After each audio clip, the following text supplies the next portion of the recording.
Welcome back to The Breakdown with me, NLW. It's a daily podcast on macro, Bitcoin, and the big picture power shifts remaking our world. What's going on, guys? It is Wednesday, May 7th, and today we are talking about dueling crypto hearings. Before we get into that, however, if you are enjoying The Breakdown, please go subscribe to it, give it a rating, give it a review, or if you want to dive deeper into the conversation, come join us on the Breakers Discord. You can find a link in the show notes or go to bit.ly/breakdownpod. Well, friends, yesterday saw not one but two crypto hearings in Congress after Democrats followed through with their threatened walkout. On the docket in the House Financial Services Committee had been a hearing to discuss the new market structure bill we covered on yesterday's show. The session was a joint hearing with the House Ag Committee that has oversight of the CFTC and a stake in forming crypto legislation. These hearings, believe it or not, do play an important role, allowing the committee to ask the opinions of experts before making decisions on the final amendments to complex and important legislation. They also very frustratingly sometimes provide a bully pulpit for people to score their cheap points, but what are you going to do? Alas, Democrat ranking member Maxine Waters decided not to avail herself of the positive opportunities of these sessions, leading a walkout of the hearing. As the session got underway, Waters remained standing. When called upon, she said, "I object to this joint hearing because of the corruption of the President of the United States and his ownership of crypto." Now, joint hearings require unanimous support, so Waters was hoping to derail the hearing by objecting. Republican Representative Dusty Johnson had sought to understand the basis of the objection and offered to, quote, work in good faith to remove the problem. Johnson made the point that, quote, good regulatory rules of the world, I think, would provide an environment where people would have more faith in the marketplace. I think these conversations are a critically important part of getting there. Chairman French Hill was far less magnanimous, stating, I want to be really clear and set the record straight today. Through her actions, the ranking member has thrown partisanship into what has historically been a strong, good, working bipartisan relationship. He commented that a very similar joint hearing had been held on the market structure bill in 2023, and said that the hearing had brought out overwhelming support, his words, from both sides of the aisle to bring crypto into the greater regulatory perimeter and close gaps. Hill continued, gaps that President Biden agrees exist, gaps that President Trump agrees exist. Members worked hard to provide robust consumer protections, and they did so in a manner that would make our constituents proud. We left our differences at the door, and we were honest and transparent in our legislative work. He revealed that Waters had actually engaged on this hearing for weeks and even negotiated to include an additional witness. Winding up, Hill commented, hearings are an opportunity for Congress and the American people to explore important matters of policy together, whether we agree or disagree on policy. By objecting to this hearing, the ranking member is undermining the opportunity for these two committees to engage in a conversation of vital importance to the American people. That's a loss for our committees, the House, and the public at large. Now, the actual walkout itself was pretty sparsely supported, with Representatives Lynch, Sherman, Foster, Garcia, and Caston joining Waters in a separate room down the hallway. None of the Democrat members of the Ag Committee participated in the walkout. Former CFTC Chair Timothy Massad joined the splinter group as a witness. Interestingly, the most recent CFTC Chair, Rostin Benham, elected to stay behind and speak in the original bipartisan hearing. Both groups ended up holding separate hearings as informal roundtables, somewhat blunting the impact of the walkout. The entire stunt was frankly just pretty stupid. I think what it shows more than anything is that Democrats believe that lumping in crypto with all of their General Trump acrimony is good politics. In other words, I don't really think it has anything to do with crypto. I think it has to do with guilt by association. Now, the partisan Twitter accounts for each side of the committee traded Twitter potshots throughout the day. Brendan Peterson, a political reporter for Punchbowl News, commented, Congressional committee conflict is approaching a level of pettiness I haven't seen in a minute. Austin Campbell, a stablecoin expert and professor at NYU Stern, objected to the theatrics of the whole thing, tweeting, this is exactly the sort of grandstanding on both sides that needs to stop. Politics is not a ninth-grade theater bit. Americans are being ripped off by banks and subjected to unfair treatment daily. Can't figure out why young people abandon the Dems? Start here. Fix things. Colin McLaren, a Harris campaign staffer turned Solana Policy Institute director, pointed out that the average age of Democrats that walked out was 70. He reiterated a comment made recently by Democrat Representative Richie Torres that, quote, support for crypto isn't partisan, it's generational. In what will be a shock to exactly no one listening, the actual substance of the dueling roundtables was pretty lacking. The Democrat roundtable was largely about raging against Trump's crypto ventures. In the main hearing, meanwhile, some witnesses acknowledged that they hadn't read the bill. Maybe reasonable given the 212-page tome had only been released the previous afternoon, but also perhaps suggesting that the hearing might have reasonably been postponed. Many of the questions were simply variations on the point that crypto legislation is indeed necessary. Most agreed the CFTC is the appropriate regulator for large sections of the market.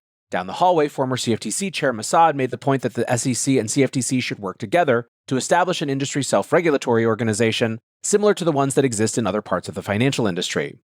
The question of how to differentiate between securities and commodities in the crypto markets, i.e. an important question, wasn't covered in any great depth.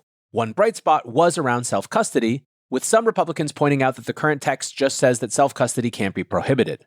They suggested that this language should be strengthened to shall not be infringed to prevent onerous regulation making self-custody impossible. Still, overall, generally, the roundtables were a bit of a bust. The upshot of the Democrats' splinter discussion was the release of a new draft bill to ban government officials from participating in crypto. It specifically referred to the offices of the president, the vice president, and members of Congress alongside their immediate families.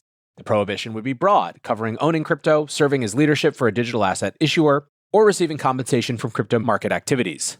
The bill, of course, is not going anywhere in a Republican-controlled Congress, but obviously that's beside the point for what amounts to a political stunt. Watching the proceedings, law student Dancing Eddie tweeted, "What a hilarious disaster this is. There are two concurrent discussions going on within the same building on the same bill.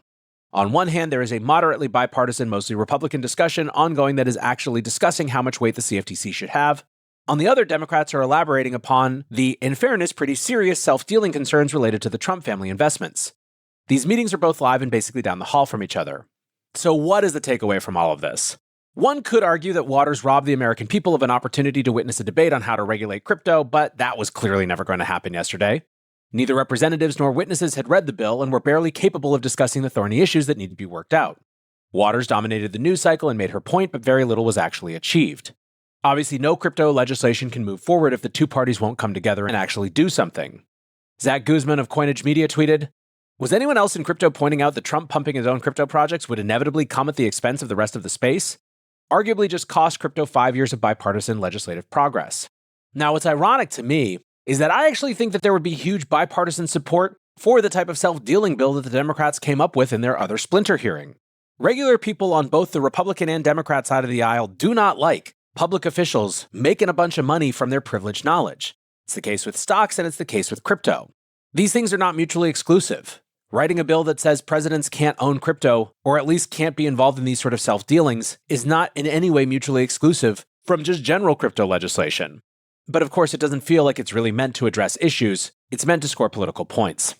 Now, to take the silver linings from an eventful day in Washington, we just got a headcount on the anti-crypto army and the ranks are very thin. Only 4 Democrats joined Waters in the walkout out of 24 on the Financial Services Committee. None of the House Ag Democrats joined in. Although she's the ranking member, Waters, in other words, seems to represent the minority view.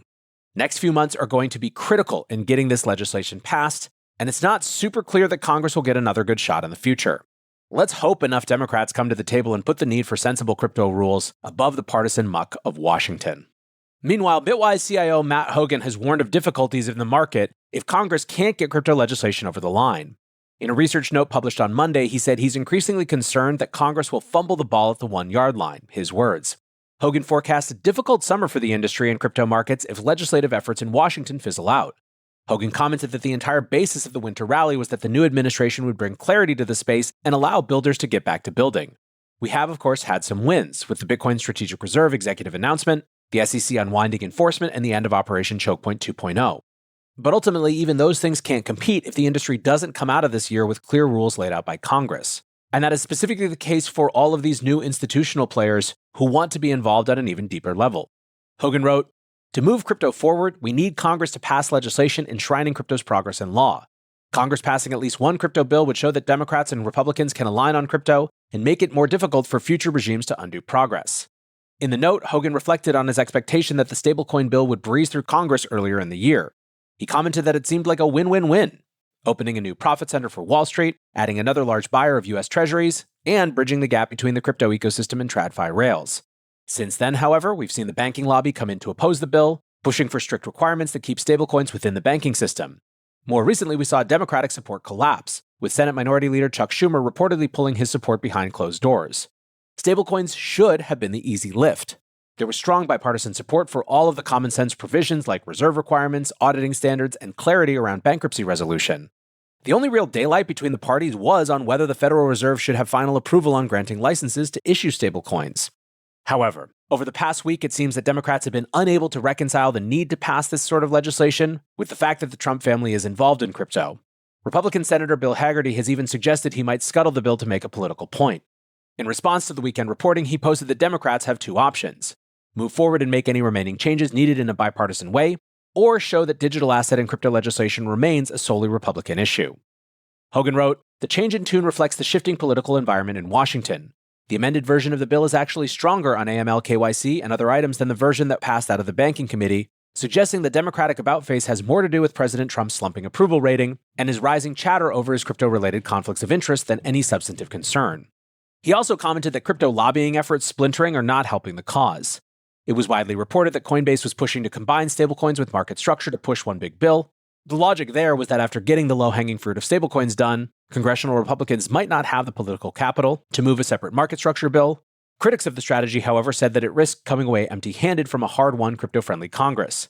Hogan came down on the side of the critics, writing, "This is the perfect becoming the enemy of the good. Market structure legislation is extremely important to crypto's long-term future, but lumping things together will make the passage of any bill more difficult." Lastly today, a brief update on the stablecoin bill.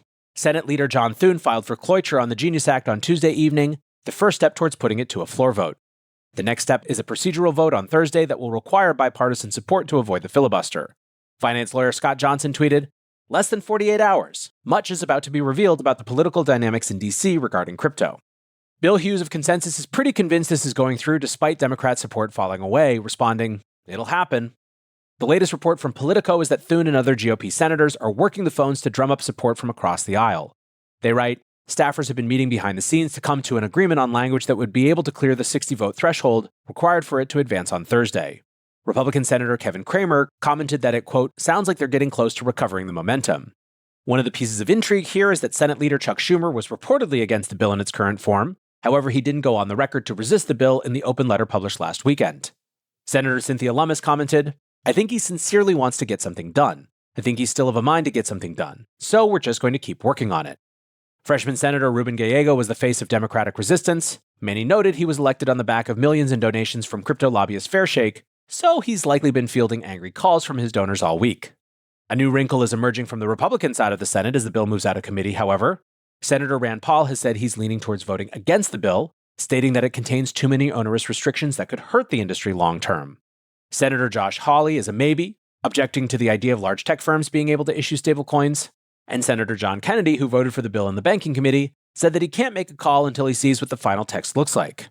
He said, "It's changed a lot, and they're making deals all over hell in half of Georgia. Until I understand what those deals are and how the bill has changed, I'm not on board." In other words, compromising too much with Democrats could cause the Republican vote to collapse. The bill needs 7 of the 45 Democrat senators in support, assuming every Republican senator is a yes. Not impossible, but boy does it sound like there's a lot of horse trading to be done between now and Thursday's vote. That, however, is going to do it for today's breakdown. Appreciate you listening as always, and until next time, be safe and take care of each other. Peace